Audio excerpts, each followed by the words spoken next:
You've heard of Cleopatra, right? The queen with the eyeliner and the snake? Yeah, everyone knows her. But no one told us about the others, the queens who didn't make it into our school books, the ones who fought empires, ruled kingdoms, and built cities so old they've turned to dust.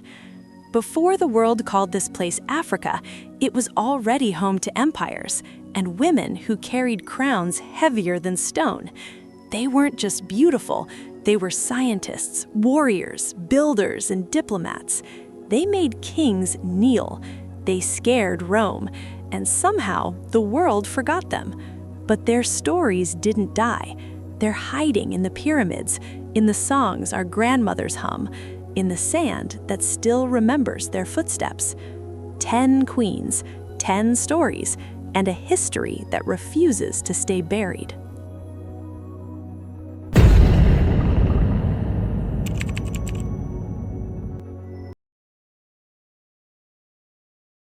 They called her a queen, but she ruled like thunder. Amanirenas of Kush, fierce, tall, with eyes that could slice through an army. Her kingdom rose along the Nile, where gold shimmered beneath the sand, and temples caught fire with the morning sun. But one day, a shadow moved north. The Roman Empire, hungry for land, slaves, and glory, crossed into her desert, believing Africa would kneel. They were wrong. When word reached the capital of Meroe, Amanirenas did not send messengers. She did not hide behind her walls. She mounted her horse, called her soldiers by name, and rode out herself.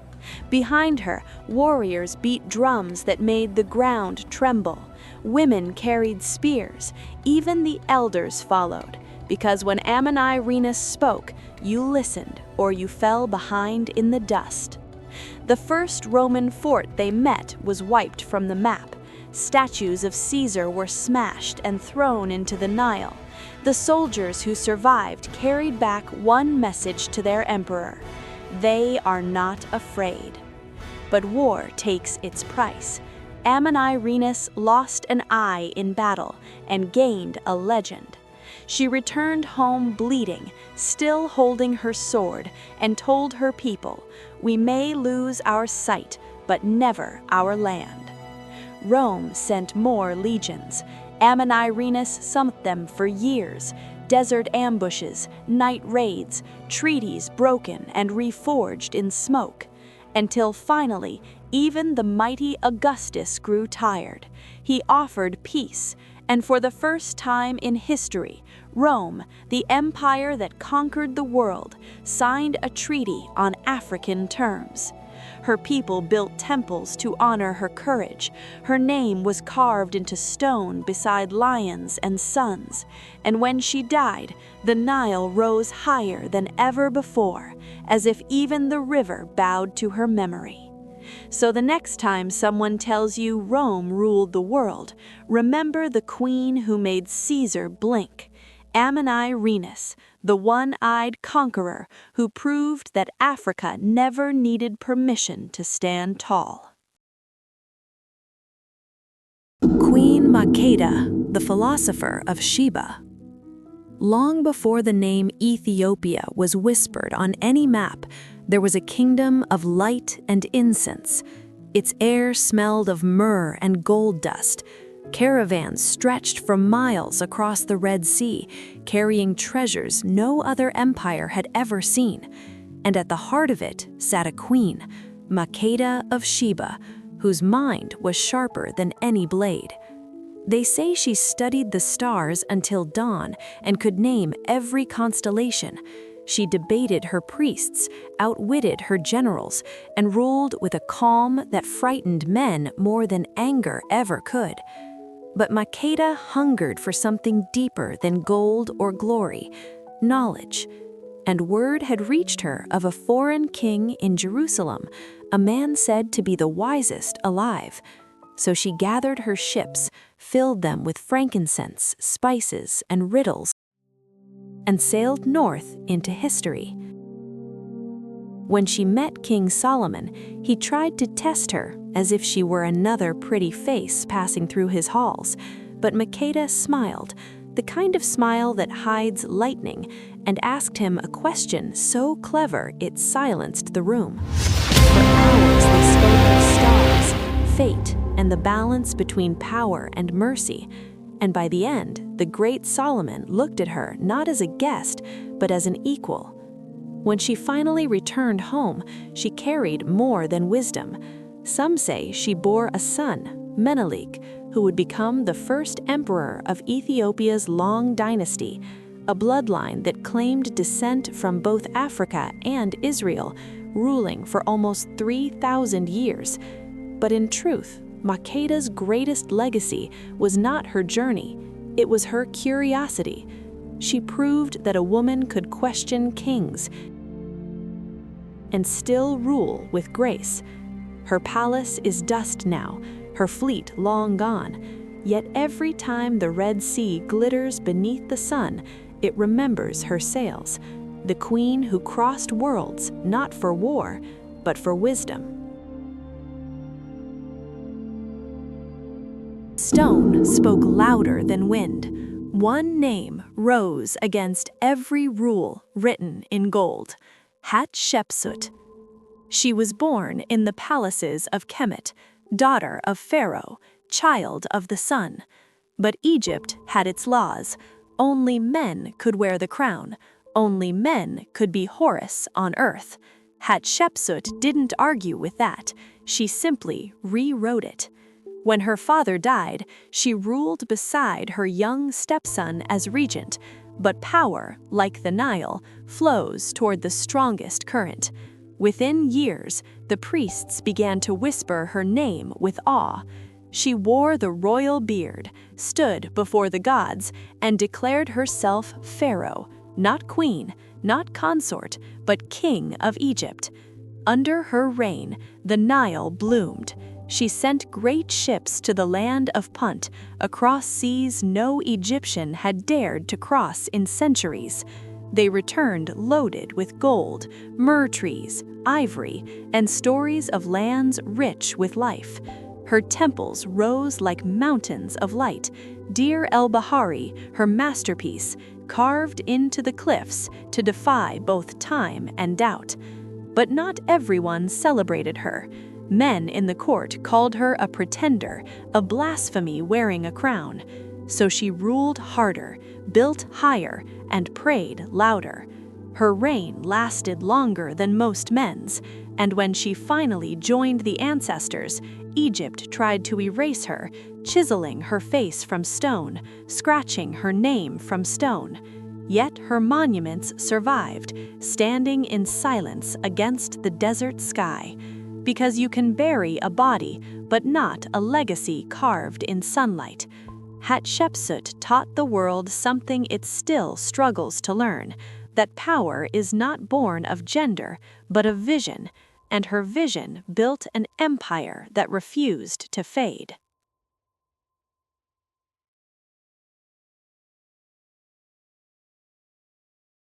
Queen Amani-Shaketo, the mistress of gold and secrets. After Hatshepsut's name had faded into whispers, another queen rose, Amani-Shaketo.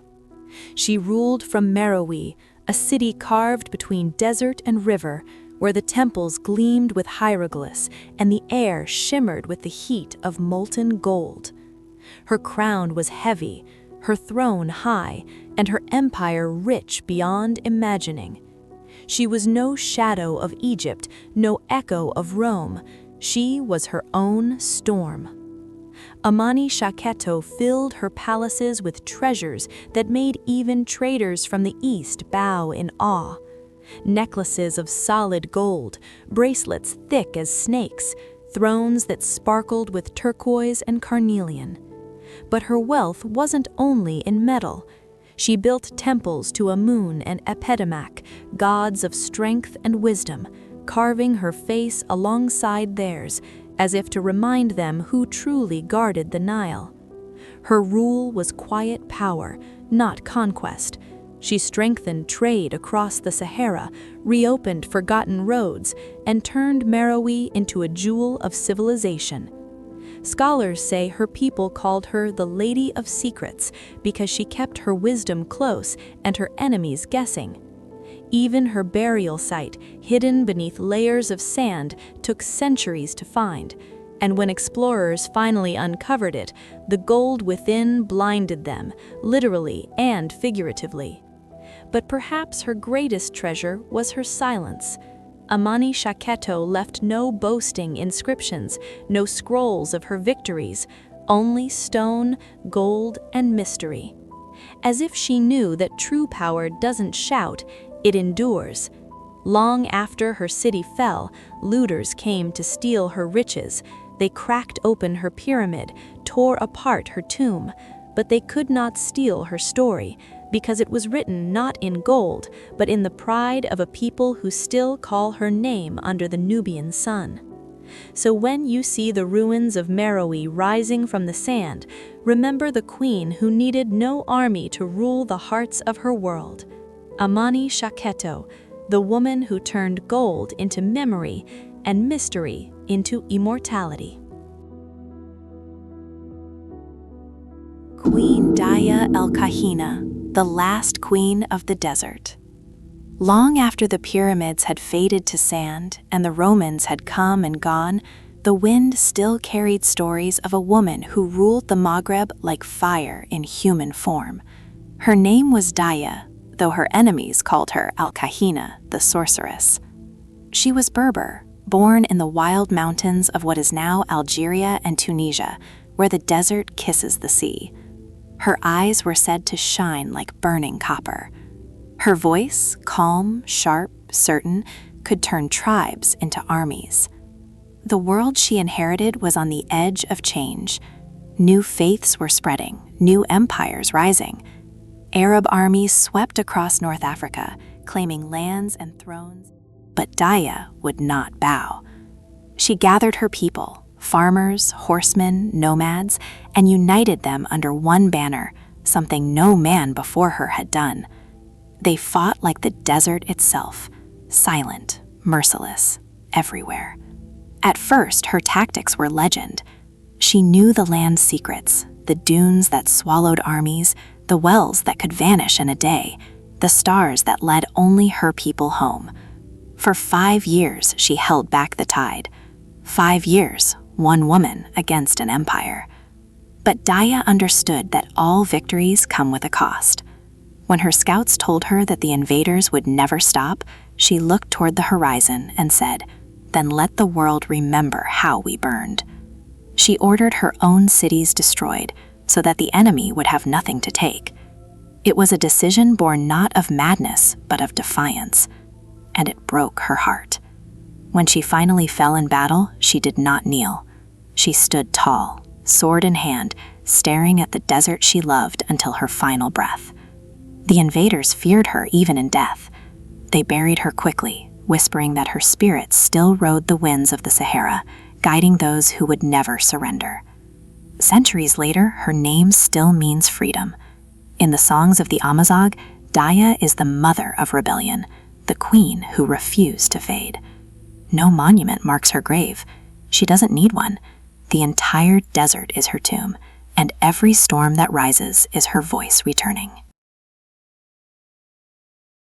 Queen Nzinga Mbande, the unbreakable strategist of Angola. In the green heart of Central Africa, where rivers coil through the jungle and thunder sleeps beneath the soil, a storm was born in human shape. Her name was Nzinga Mbande, Princess of Ndongo, daughter of warriors, sister to a crumbling crown. She grew up hearing the sound of musket fire before she learned the songs of her people, because the Portuguese had already arrived. They came with crosses and chains, offering trade in one hand and slavery in the other. And when they demanded that Ndongo kneel, Nzinga learned the first rule of survival: never bow, not even in diplomacy. When her brother sent her to negotiate with the Portuguese governor, they tried to humiliate her. There was no chair for her to sit on. They wanted her to stand while he reclined like a king. Nzinga did not flinch. She motioned to one of her servants, who dropped to his knees, and without a word, she sat upon his back. Then she smiled, calm, deliberate, untouchable, and began to talk peace. But peace with colonizers is never peace for long. When they broke their promises, Nzinga vanished into the jungle and became something the Portuguese feared even more than war, a ghost queen. She gathered fugitives, rebels, and runaways, forging them into an army. She led them herself, bow in hand, gold circlet shining in the dark. She learned their tactics, their guns, their greed, and used all three against them. At night, she held council under the trees, torchlight flickering on maps drawn in the dirt. By dawn, her enemies found their forts burned, their soldiers gone, their pride in ashes. Nzinga ruled from the forest for decades. She outlived governors, generals, and kings. She wrote letters in Latin, made treaties when it suited her, broke them when it didn't. To her people, she was more than a queen. She was the breath of freedom, the proof that a woman's mind could outfight any empire's steel. When she finally passed, they say even the rivers slowed, as if Angola itself was mourning. And the Portuguese, after all their wars, could only whisper her name with reluctant awe. Nzinga Mbande, the woman who turned her enemy's arrogance into her throne. The strategist who taught the world that resistance isn't about winning every battle. It's about never kneeling long enough to be conquered. Yaa Asantewaa, the warrior mother of the golden stool. When the rainforests of West Africa were still thick with gold and song, the Ashanti Empire stood proud, a kingdom of artists, traders, and warriors. At its heart sat a symbol no foreigner could touch, the golden stool. It was said to hold the soul of the Ashanti nation, the spirit of every king, queen, and child born beneath its sky. And for centuries, no man dared sit upon it without the blessing of the ancestors. Then came the British. They came with their flags, their rifles, and their arrogance. In 1900, a colonial governor demanded to sit on the golden stool, the throne of a people he didn't understand. The Ashanti chiefs argued, hesitated, afraid of what might follow. But one woman stood up. Her name was Yaa Asantewaa. She was not a young warrior, not a noble general, not even a queen by birth. She was a grandmother, but when she spoke, her words cut deeper than any sword. "If you, the men of Ashanti, will not fight for the golden stool," she said, "then I shall. We, the women, will. We will fight until the last of us falls in the field." And the men who had been silent bowed their heads. Within days, the drums of war echoed through the forests. Yaa Asantewaa led her people in what would become the last great war of African resistance against British rule. She organized the fighters, planned their defenses, and sent messages carved into gourds through the villages. When the enemy advanced, her warriors melted into the jungle, striking from shadows, vanishing like smoke. For months, they fought an empire armed with cannons and machine guns, using nothing but courage, strategy, and the will of a people who refused to kneel. In the end, the British captured her. They exiled her far from home. But even in chains, she did not break. She faced her captors with the same fire she'd carried all her life. Yaa Asantewaa never saw her homeland again, but the golden stool remained untouched. The British never sat on it, never conquered the soul of the Ashanti. And so, in a way, she won. To this day, her spirit walks in every Ghanaian woman who dares to lead. She is not remembered for how she died, but for how she made a nation stand. Yaa Asantewaa, the grandmother who became a legend, the warrior mother who proved that courage has no age, and that the power of a woman's voice can outlast any empire.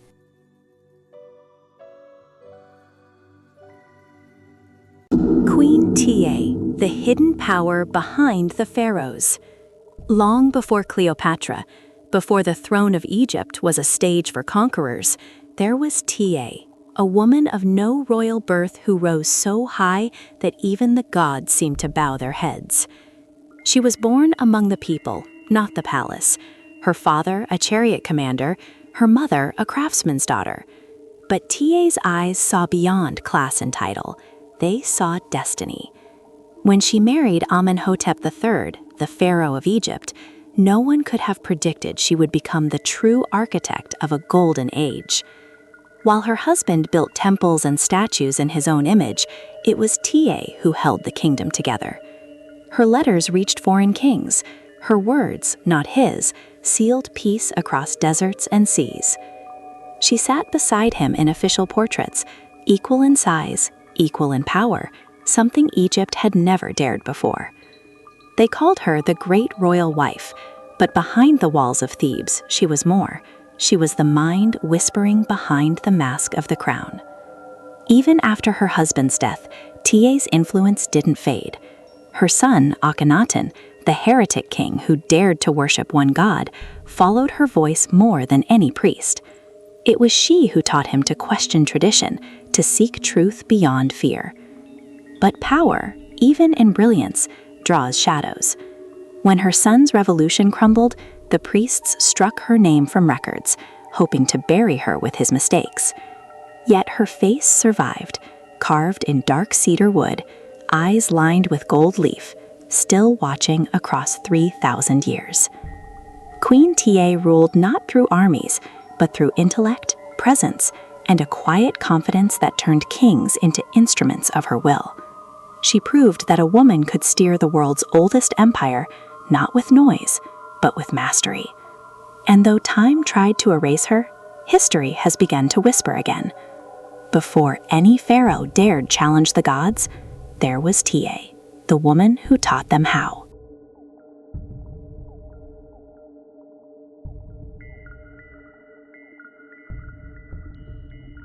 Queen Amina of Zazau, the builder of walls and empires. In the vast savannas of what is now northern Nigeria, there once lived a queen whose name carried the weight of iron and the speed of a horse. Her name was Amina, princess turned warrior, daughter of a kingdom that hummed with the trade of salt, gold, and courage. From a young age, she refused the idle life expected of women. She trained with the swordsmen, raced with the cavalry, and learned the maps of the land as if she were born from the wind itself. When her father died, Amina did not sit quietly in mourning. She stepped into the throne and into history. Under her command, Zazau's walls grew taller, stronger, fortified against enemies who thought women could not lead armies. She expanded her kingdom through strategy, diplomacy, and sheer audacity, marching with thousands of soldiers across deserts and rivers. It is said she never slept in a palace twice, preferring to ride among her people, inspecting the markets, the fortresses, the borders, and the walls she had built herself. She established trade routes stretching far beyond her lands, bringing wealth and influence to Zazau that other kingdoms only dreamed of. Her enemies feared her. Her people loved her. Legends say she carried a personal sword, painted black, and when she rode into battle, the sun seemed to rise behind her like a halo of fire. She conquered kingdoms not to enslave, but to unify, to protect her people, to leave a legacy in stone and story. Though centuries passed, her name survived in song and oral history. The walls she built may have crumbled, but the empire she carved with her courage endures in memory. Queen Amina, the warrior who turned Zazau into an unbreakable fortress, the rider whose shadow still gallops across the savannah. Queen Ranavalana I, the Lioness of Madagascar. Far across the ocean, on an island kissed by the sun and wrapped in forests, there ruled a queen whose name made the air itself tremble, Ranavalana I of Madagascar. They called her ruthless, they called her cruel, but to her people, she was the protector, the shield against colonizers, the lioness who refused to surrender her land to foreign hands. She inherited a kingdom threatened by European traders, missionaries, and armies, all eager to bend her island to their will. Madagascar was rich, spices, rice, silks, and every outsider wanted it. But Ranavalena saw the danger and made a choice that no man dared make. She would fight with fire and law, with strategy and fear to keep her people free. Her court was strict, her punishments harsh, but they were tools to preserve a kingdom that could have vanished beneath the weight of guns and greed. She trained soldiers personally, inspected defenses, and sent spies across the seas to anticipate attacks before they arrived. Every law she enacted was a wall, every decree a sword. Yet beneath the fear, there was vision. She strengthened agriculture, improved trade among Malagasy cities, and united factions that had long been divided.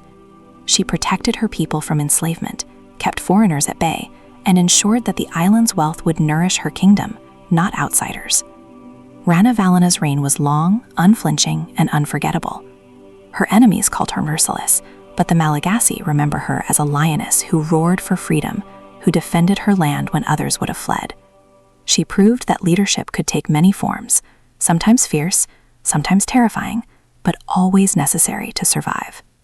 Ranavalena I, the queen who turned an island into a fortress, the lioness whose courage still whispers through the forests of Madagascar. And so, their stories rise from the sands, the rivers, and the forests of Africa. 10 queens, 10 flames that refused to die. They built empires, challenged kings, and shaped the world long before the maps called their lands forgotten. History tried to silence them, but now their voices speak louder than ever.